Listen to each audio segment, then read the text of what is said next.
13e jour sur 13e rue, bonsoir à tous et bienvenue pour cette soirée très particulière consacrée ce soir aux prisons. Qu'en est-il aujourd'hui? Ont-elles su évoluer avec la société ou sont-elles restées des trappes vers l'oubli des autres, des trappes vers l'oubli de soi-même?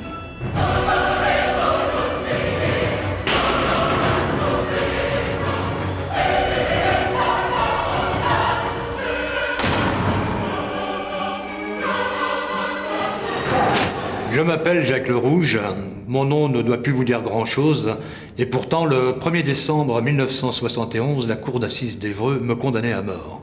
C'était il y a 29 ans, pour moi c'était hier. Depuis j'ai fait beaucoup de chemin, qu'en est-il de la prison ?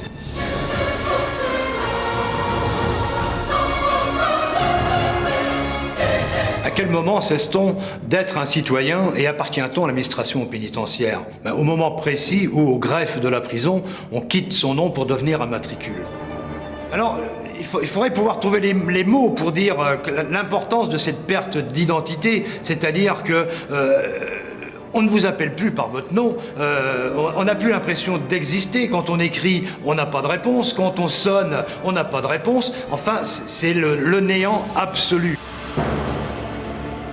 Et combien de temps va-t-on y rester dans cette maison d'arrêt? Quelques mois, un an au maximum, et ensuite, selon l'ampleur de la peine, on sera envoyé au Centre national d'orientation à Fresnes, c'est-à-dire un endroit où on va décider pour vous de l'endroit de quelle prison vous serez affecté. Alors, est-ce que vous irez dans une centrale? Est-ce que vous irez dans un centre de détention? Alors pour vous, ça ne doit pas dire grand-chose, c'est vrai.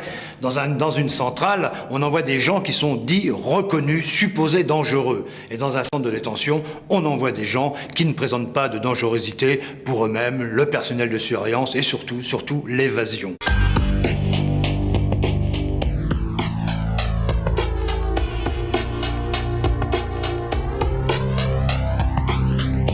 Est-ce que les affectations aujourd'hui sont réellement réalistes? La question de l'affectation est un problème non réglé, parce que l'administration pénitentiaire